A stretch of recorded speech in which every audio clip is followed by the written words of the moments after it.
नमस्कार मित्रों, मैं अविनाश रंजन गुप्ता आप सभी का अपने चैनल पर हार्दिक अभिनंदन करता हूं। आज हम 12वीं की पुस्तक आरोह भाग 2 के इस चैप्टर का आद्योपांत अध्ययन करने वाले हैं।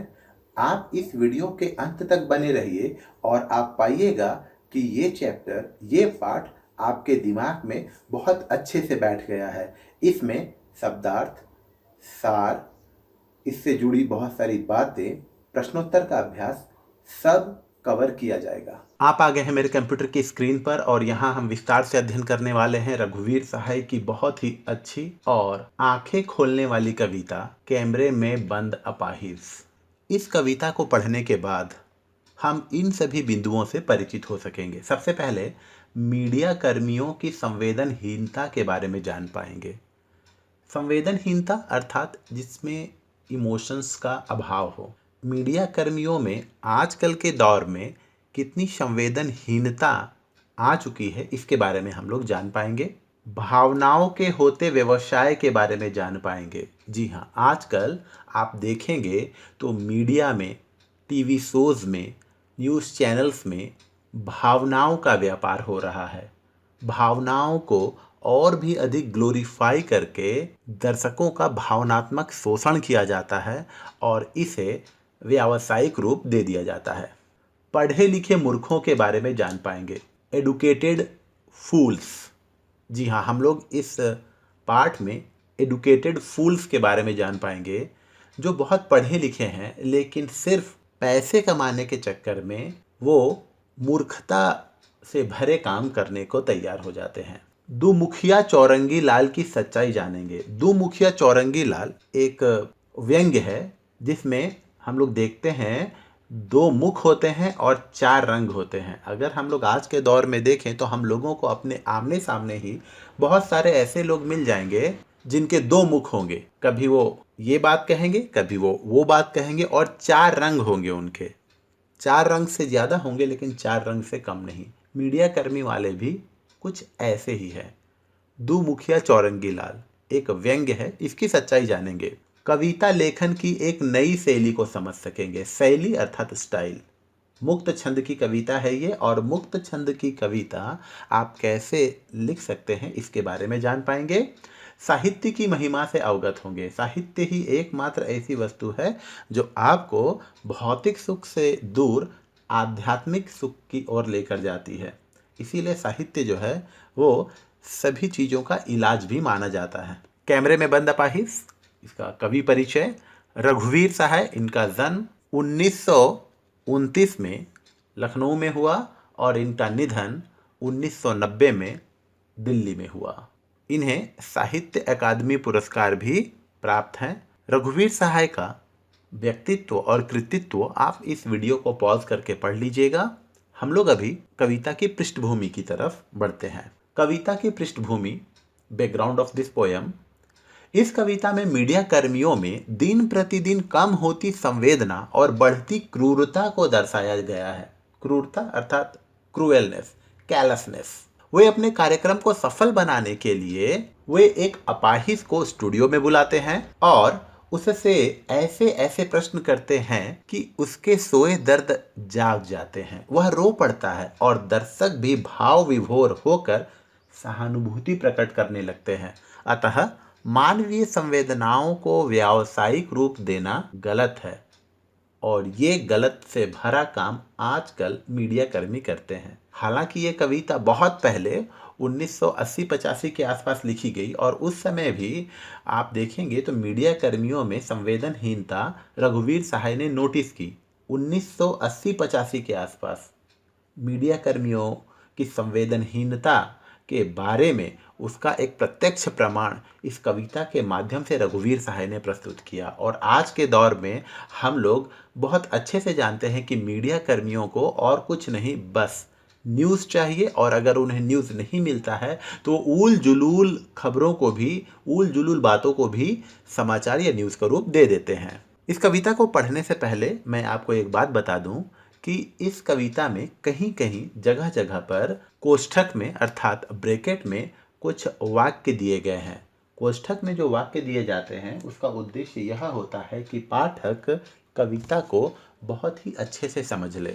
कोष्ठक में लिखे गए वाक्यों से ये भी पता चलता है कि कविता में कौन क्या कर रहा है। पंक्तियां कुछ इस प्रकार है। हम दूरदर्शन पर बोलेंगे, हम समर्थ शक्तिवान। यहाँ देखिए, हम मीडिया कर्मियों के लिए प्रयोग में आया है, दूरदर्शन अर्थात चैनल के लिए आया है। हम समर्थ शक्तिवान, इन्होंने अपने आप को समर्थ शक्तिवान कहा है। वास्तव में ये समर्थ और शक्तिवान तो है, क्योंकि ये किसी भी बात को दूर दूर बैठे लोगों तक पहुंचा सकते हैं। इनके पास इतनी शक्ति है, ये इतने कैपेबल है कि किसी भी घटना के बारे में एक ही साथ बहुत लोगों तक वो सूचना पहुंचा सकते हैं। तो ये तो ठीक है कि हाँ, हम समर्थ शक्तिवान। समर्थ शक्तिवान कौन? मीडिया कर्मी। और ये कहाँ बोलेंगे? ये दूरदर्शन पर बोलेंगे और बोलते भी हैं। हम एक दुर्बल को लाएंगे। दुर्बल अर्थात कमजोर, अपाहिज, अक्षम। एक बंद कमरे में, यहाँ बंद कमरे कहने का मतलब हो गया स्टूडियो। उससे पूछेंगे तो आप क्या अपाहिज हैं? देखिए, सबसे पहले बेतुका सवाल। आप एक दुर्बल को ला रहे हैं, आपको पता है कि वो फिजिकली चैलेंज्ड है, इन स्पाइट ऑफ दैट वो पूछेंगे उससे तो क्या आप अपाहिज हैं? तो आप क्यों अपाहिज हैं? दूसरा बेतुका सवाल कि आप अपाहिज हैं तो आप क्यों अपाहिज हैं? आपका अपाहिजपन तो दुख देता होगा, देता है? फिर से सवाल, कैमरा दिखाओ इसे बड़ा बड़ा। अर्थात जब ये सवाल उस दुर्बल, फिजिकली चैलेंज्ड, अपंग, अक्षम व्यक्ति से पूछा जाएगा तो कैमरामैन उसके चेहरे पर ही कैमरा जूम करेगा और उसके चेहरे में जितनी भी संवेदनाएं उठ रही हैं, जितने भी इमोशंस या फेशियल एक्सप्रेशंस आ रहे हैं, उसे वो कैप्चर करेगा। तो अगर हम इसे पूरे समराइज तरीके से जाने तो मीडिया कर्मी केवल और केवल अपने प्रोग्राम की सफलता चाहते हैं, अपने कार्यक्रम की सफलता चाहते हैं और अपने कार्यक्रम को सफल बनाने के लिए, अपने चैनल की टीआरपी बढ़ाने के लिए, टीआरपी अर्थात टेलीविज़न रेटिंग पॉइंट को बढ़ाने के लिए वो किसी भी हद तक जा सकते हैं, क्योंकि कंपटीशन लेवल इतना हो गया है कि उन्हें सस्टेन करने के लिए अपनी टीआरपी बढ़ानी ही पड़ती है। इसमें वो एक योजना बना रहे हैं कि हम लोग सामाजिक उद्देश्यों से भरपूर एक कार्यक्रम ऑर्गेनाइज करेंगे, लेकिन उस कार्यक्रम में हम लोग एक दुर्बल या एक अपंग, एक फिजिकली चैलेंज्ड या एक अपाहिज को लाएंगे, उनसे तरह तरह के सवाल करेंगे। ऐसे सवाल करेंगे कि उसकी आंखों से पीड़ा आंसू के रूप में बहने लगे और इस तरीके से हम लोग दर्शकों को इस कार्यक्रम से बांध देंगे और हमारे कार्यक्रम की टीआरपी बढ़ जाएगी। बढ़ते हैं अगली पंक्तियों की ओर। हाँ, तो बताइए आपका दुख क्या है? जल्दी बताइए, वह दुख बताइए। बता नहीं पाएगा, सोचिए, बताइए। आपको अपाहिज होकर कैसा लगता है? कैसा यानी कैसा लगता है? हम खुद इशारे से बताएंगे कि क्या ऐसा। अब देखिए, ये लगातार बेतुके सवाल उस अपाहिज पर दागते जाते हैं और वो इतना फ्रस्ट्रेटेड हो जाता है या इतना दुखी हो जाता है कि वह रो पड़ता है। उसे ये एहसास दिला दिया जाता है कि आप अपाहिज हैं और आप सामान्य की श्रेणी से अलग हैं, आप दया के पात्र हैं और आप कुछ कर नहीं सकते। लेकिन हाँ, अभी आपको एक ऐसा मौका मिला है कि आप अपने दुख को, अपनी पीड़ा को लोगों तक पहुंचा सकते हैं, करोड़ों करोड़ों लोगों तक पहुंचा सकते हैं। वो दुख बताइए, आपको आपका दुख क्या है? जल्दी बताइए, वह दुख बताइए। यहाँ जल्दी का प्रयोग इसलिए किया जा रहा है क्योंकि टाइम इज मनी। दूरदर्शन पर जो भी कार्यक्रम आता है वो एक निश्चित समय बंधन में बंधा होता है और एक एक सेकंड की कीमत होती है। इसीलिए वो उससे जल्दी पूछना चाहता है कि दुख बताइए। यानी वो अपने कार्यक्रम में ज़्यादा से ज़्यादा ऐसे तथ्यों को शामिल कर लेना चाहता है जिससे दर्शक भाव विभोर हो जाए। सोचिए, बताइए। और जब अचानक ऐसे सवाल किसी से पूछे जाए तो वो हक्का बक्का रह जाता है, वो समझ नहीं पाएगा कि मुझे क्या उत्तर देना चाहिए। तो उसकी मदद के लिए एक व्यक्ति होगा जो अलग से ही उसे इशारे कर कर बताएगा कि क्या आपको ऐसा लगता है। सोचिए, बताइए, थोड़ी कोशिश करिए। यह अवसर खो देंगे, यहाँ ब्रैकेट में देखिए लिखा गया है, यह अवसर खो देंगे। यह अवसर खो दे देंगे का यहाँ अर्थ निकलता है कि आप टेलीविज़न में आने का यह अवसर खो देंगे, या आप अपनी दुख को, अपनी पीड़ा को करोड़ों लोगों तक पहुंचाने का यह सुनहरा अवसर खो देंगे। तो अगर परीक्षा में सवाल आता है कि यह अवसर खो देंगे का आशय क्या है, तो आप यही लिखिएगा। आप जानते हैं कि कार्यक्रम को रोचक बनाने के वास्ते अर्थात के लिए हम पूछ पूछ कर उसको रुला देंगे। हम रुला देंगे, उससे ऐसे सवाल करेंगे कि उसकी आंखों से अश्रुधारा बहने लगेगी, वह रो पड़ेगा। और जैसे ही वह रो पड़ेगा, दर्शक गण भी भाव विभोर हो जाएंगे और उनके आंखों से भी अदृश्य आंसू बहने लगेंगे। इंतजार करते हैं आप भी उसके रो पड़ने का? करते हैं?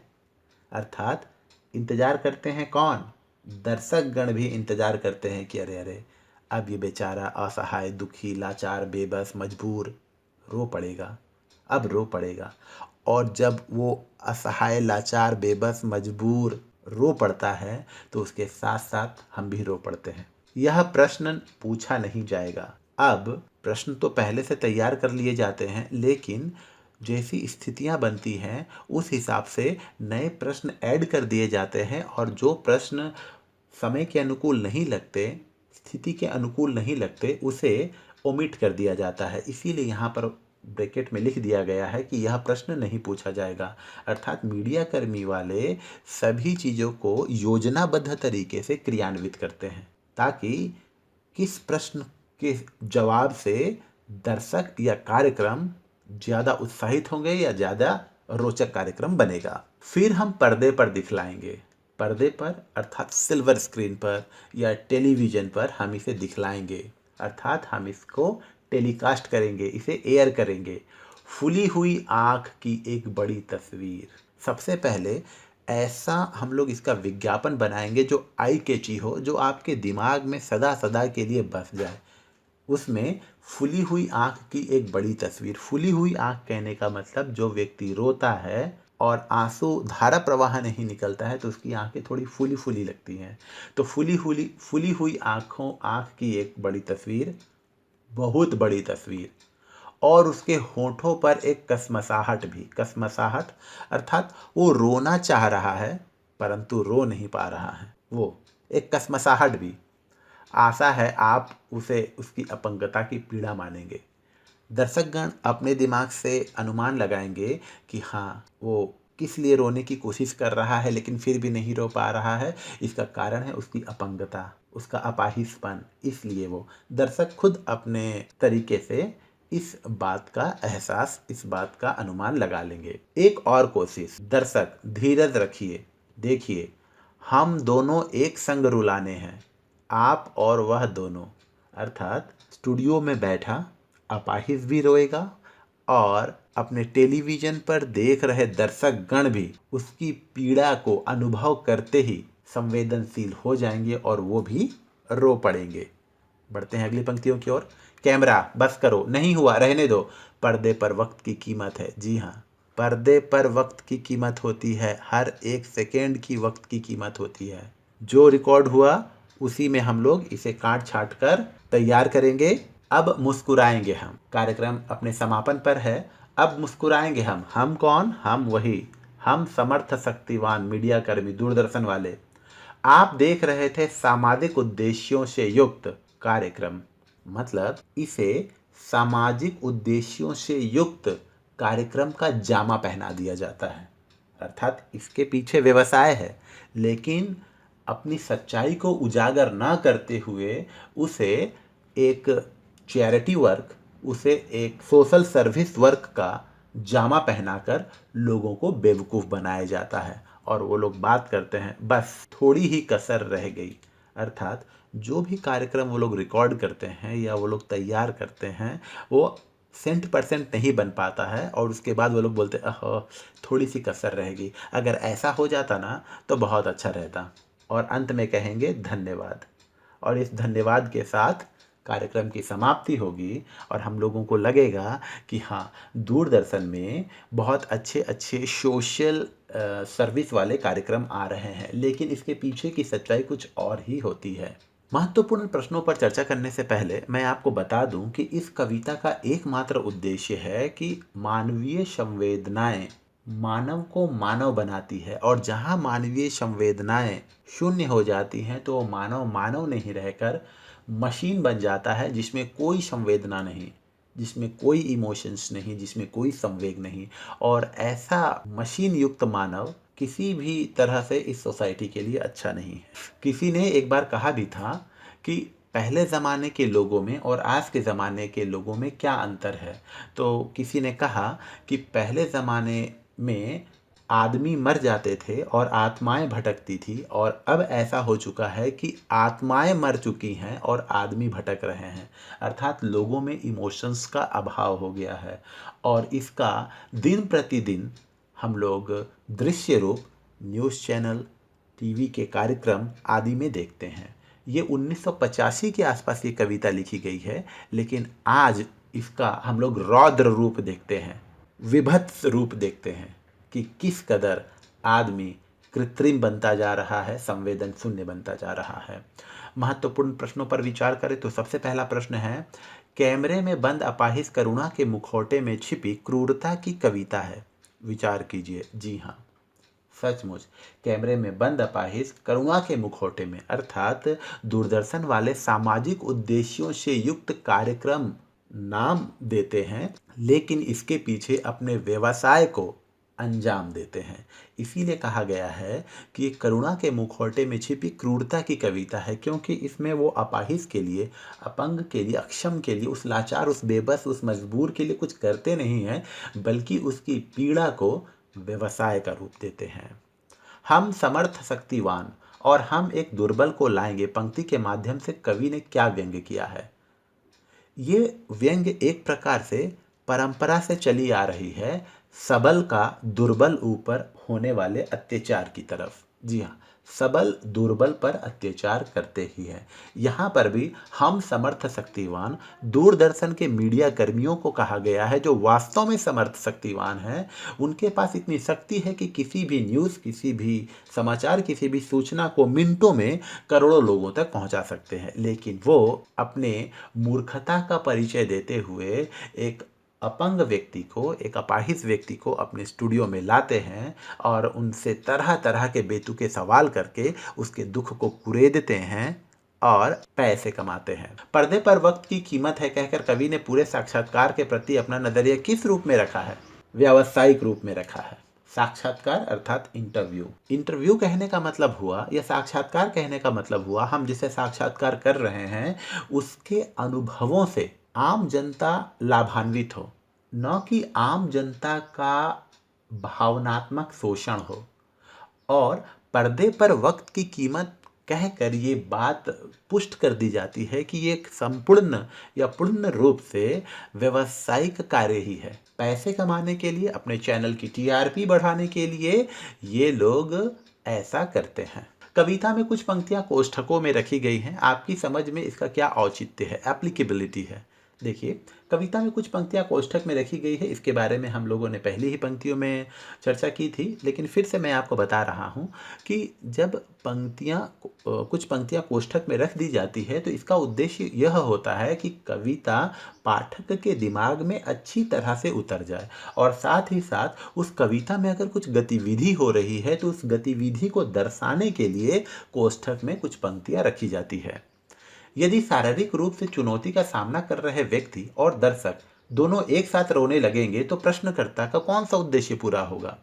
प्रश्नकर्ता का एकमात्र उद्देश्य यही रहता है कि वो अपने कार्यक्रम को सफल बनाए, रोचक बनाए, इंटरेस्टिंग बनाए, दर्शक गण उसके कार्यक्रम को देखने के लिए लालायित हों, उसके चैनल की टीआरपी बढ़े।